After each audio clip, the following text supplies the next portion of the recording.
here, which happened in one of our hamras here, doctor. After training, we went to pool.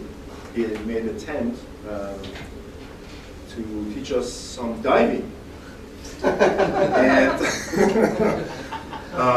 I thought our seminars was about martial arts, kung fu tower, but so we ended up having a little bit of diving to lesson from that. But unfortunately, he couldn't dive with his glasses. Didn't realize the depth of the pool, and there was a misjudge, and he suddenly fell in his head, banging on the bottom of the pool. The pool is okay?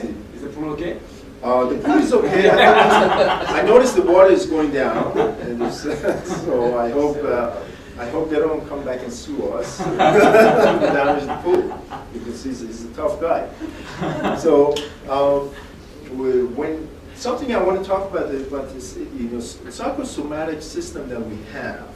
They call it psychosomatic because it involves.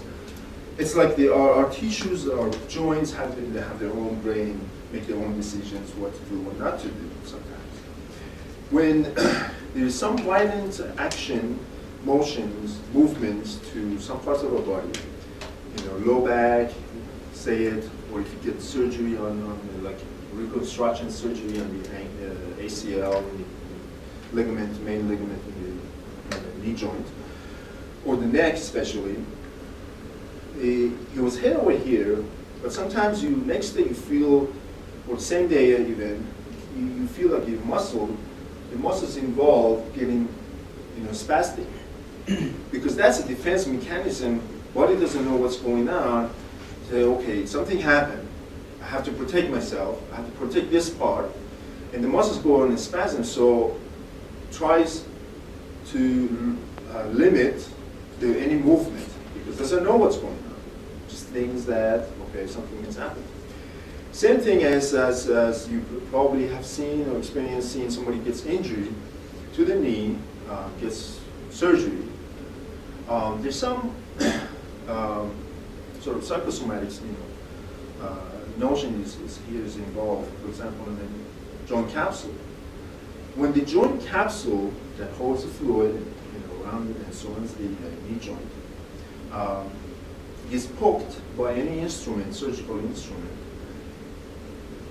the individual, let's say even a bodybuilder presses, 200 kilos, 500 pounds, leg press or squats, big leg, next day of the surgery, when they poked, because nowadays, they don't do open surgery, so when the scope or camera goes in here, and the other hole, they make it for an instrument and, repair whatever the damage is, or sometimes they just clean the surface of the cartilage. But when the joint capsule is being violated, it's a slight hole, the whole system involved, the muscles involved on the joint goes to atrophy. Atrophy means, okay, I'm going to sleep. And the person cannot even contract. The next day, even though it's a very simple procedure, the next day, all the muscles shut down. Why? Because again, doesn't know what happened right here. Because doesn't know. But his body itself in a mechanism that do not contract because something's going on here.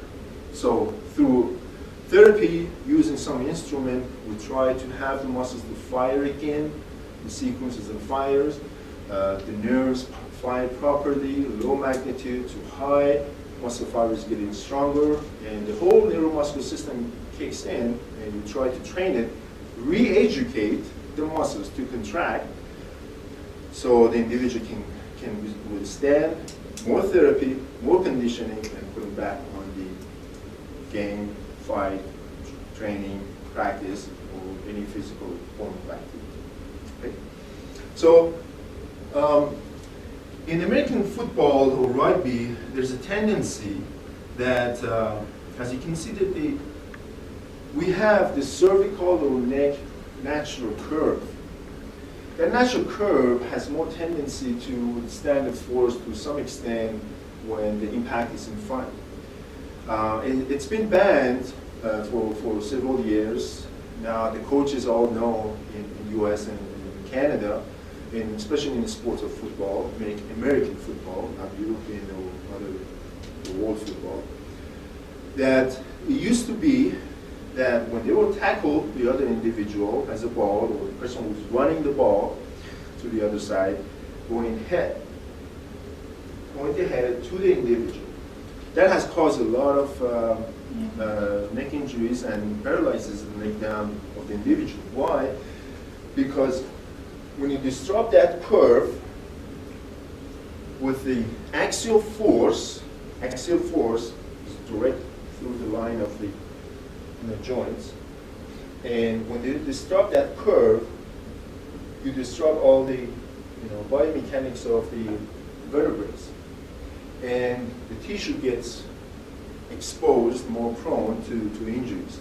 It causes not to have enough stability of the neck, which translates to damage to the nerves.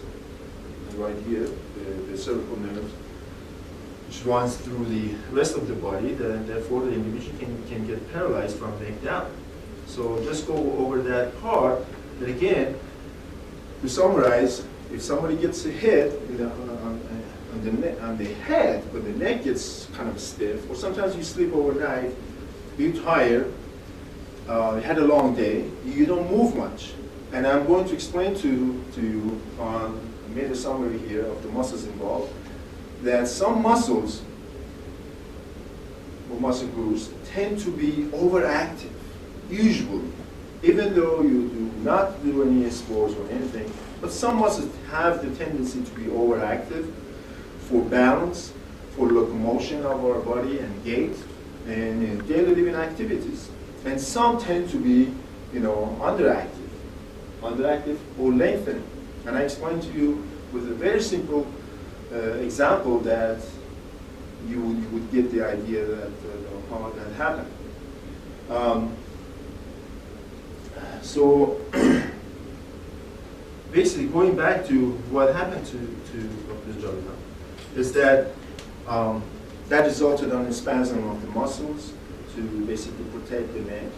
And sometimes when you oversleep on one side and you don't move much, the muscle has been under stretch for a long period of time. Now imagine if you stretch, if you want to stretch and loosen up the muscle, of the hamstrings, 30 seconds to 60, even a minute, 2, 3, it would be fine. You would feel there would be enough time for the tissue to extend and get a little bit stretch. Now imagine you've been in this position for your hamstring for like 4 hours. Imagine what happened.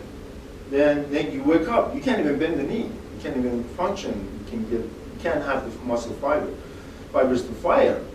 That's the same thing, that when we sleep on one side because we had a long day, we studied in your field, or maybe training in Kanoon in Canada, and you're exhausted and you fall asleep all night and you wake up next day just like that and go, oh my God, I can't even turn. Hello? And you have to bow like this. Last minute, not like it. So, and that is because it was like underactive, under stretch, lengthened some of the muscles, but not the other muscles, so the firing of the muscles are disturbed. So that's what the neck, just go over simple,